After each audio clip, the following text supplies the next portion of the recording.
Kashmiri ঘুঙরু earring গুলো এত পছন্দ হয়েছে, বাট এগুলোর দাম অনেক বেশি। আর আমি এগুলো মেক করবো মাত্র 200 টাকা খরচ করে। তো কিভাবে বানাবো চলো তোমাদের সাথে শেয়ার করে দেই। তো আমি চলে গেলাম শপে। তো শপ থেকে হচ্ছে আমি দেখতেছিলাম, তো ভাইয়াকে দেখাইতেছিলাম কোন ডিজাইনটা কিভাবে বানাইলে ভালো হয়। প্রথমে আমি দেখতেছিলাম যে চেইন গুলো পাওয়া যায় কিনা, চেইন আর ঘুঙরু গুলা, আর বাকিগুলো তো পাওয়াই যাবে মানে ইয়ারিং অ্যাক্সেসরিজ এর দোকানগুলাতে।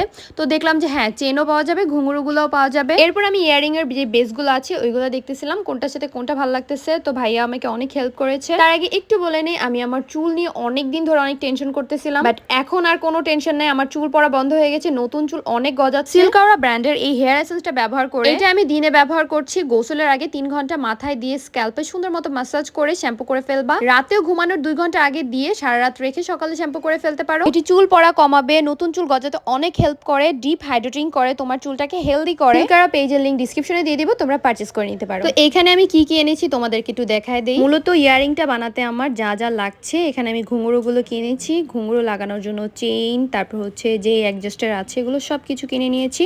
আর ইয়ারিং এর জন্য বেসও নিয়ে নিয়েছি। এখানে আমি মোট 3টা বেস নিয়েছি, মানে দেখতেছিলাম কোনটার সাথে কোনটা ভালো লাগবে।